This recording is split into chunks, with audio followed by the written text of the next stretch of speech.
дэмжиж байна. За ер нь бол засгийн газрын мөрийн хөтөлбөр бол тухайн сонгуульд ялсан намын мөрийн хөтөлбөр бүхэлдээ суух ёстой гэж ойлгодог. За энэ утгаараа бол би бас энэ мөрийн хөтөлбөр боловсруулахын өмнө зарим яамдынханд бас энэ намын мөрийн хөтөлбөр боловсруулах үед энэ өмнөх яам удирдах гэсэн сайднараас бас тодорхой саналууд асуугаарай. Тэр хүмүүс бас мөрийн хөтөлбөр санал өгтөө энэ дэвшүүлсэн мөрийн хөтөлбөрүүдэд ямар арга замаар хэрэгжүүлэх юм бэ гэдгээ илүү мэддэг хүмүүс байгаа шүү гэж хэлж ирсэн. За бодвол мэдээ зарим нь асуусан байх. За энэ мөрийн хөтөлбөрийг харахад бол ер нь үеийн засгийн газар бол нэг ерөнхийлсөн нэг бөөрөнхийлсэн байдлаар оруулах сонирхолтой. За гишүүдийн хувьд бол аль болохоор тэр тусмаа өөрийнхөө тойрогтой холбоотой асуудлыг бол яг үг үсгээр нь тодорхой оруулах ийм л зорилготой байгаа л да.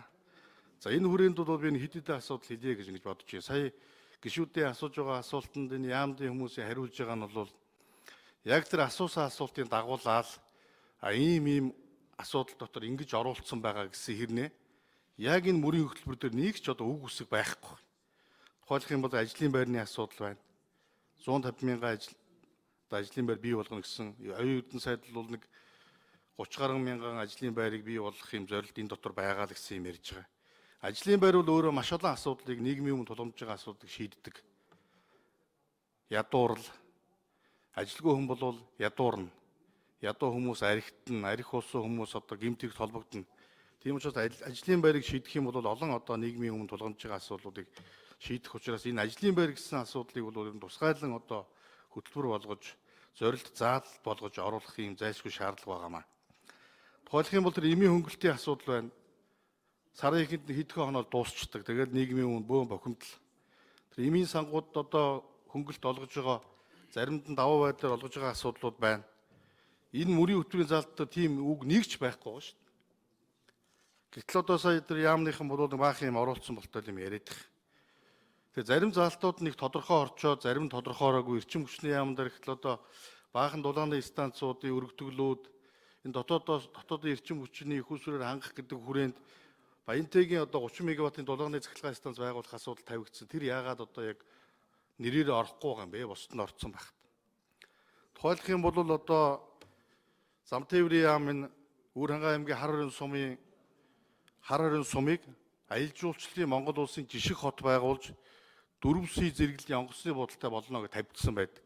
Гэтэл ховд дорнд Хөвсгөл аймгийг л 4 сая болгоно. Нөгөө нэг бусд нь хайчив.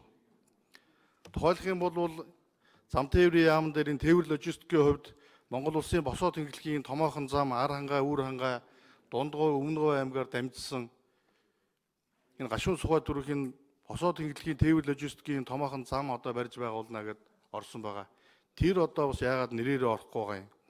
Гэх мэтлэнгээр энэ зүйлүүдийг бас зарим томоохон зорилтуудыг нэр зааж оруулах юм зайлшгүй шаардлага байна гэж үзэж байгаамаа. Тийм учраас энэ ажлын хэсгүүд дээр орж энэ тодорхой саналууд хэлнэ. Энийг бас манай хэрэглэх газрынхан боловсруулсан ажлын хэсгийнхэн маань бас хүлээж авах хаа гэж бодож байна. За ер нь бол хөдөөгийн хөгжил бол тэр дундаа энэ хөдөөгийн жижиг аймагуудын хувьд бол хүн амынх нь бараг 50% нь хөдөөд байдаг. Эдийн засгийнх нь бараг 60-70% нь хөдөөд байдаг. Гэтэл энэ хөдөөгийн хөгжил рүү чиглэсэн энэ хөдөө аж ахуйн яамны оруулж ирсэн энэ мөрийн хөтөлбөрийн зорилт гэж 6-7хон бүрхэг юм. Тодорхой зорилт ерөөсөө байхгүй. Тэр дундаа энэ жил жингээ хэрүүл болсон энэ ноолуурын үнэтэй холбоотой, ноолуурын үнийг доктортой байлгахтай холбоотой ямар ч үг үсэг байхгүй. Махны экспорттой холбоотой зорилтууд байхгүй. Тийм учраас энэ чиглэл рүү бас тодорхой мөрийн хөтөлбөрийн зорилтууд оруулмаар байна. Соёлын яамныхантай би уг нь уулзж ирсэн. Шинээр соёлын яам байгуулсан хөдөө орон нутгийн соёлын бодлого алдагдсан. Орон нутгийн сумдуудад соёлын төвд ажиллах нэг ч боловсон хүчин байхгүй болсон байна. Тийм учраас Төвийн бүснийг Үүрхангайд, Зүүн бүснийг Хинтээ аймагт хөгжим бүжгийн коллеж байгуулад энэ соёлын мэргэжилтийн ажилтныг бэлдэх чиглэлээр тодорхой зорилт оруулаач гэсэн гэсэн чинь нэг ч үг үсэг байхгүй байх юм.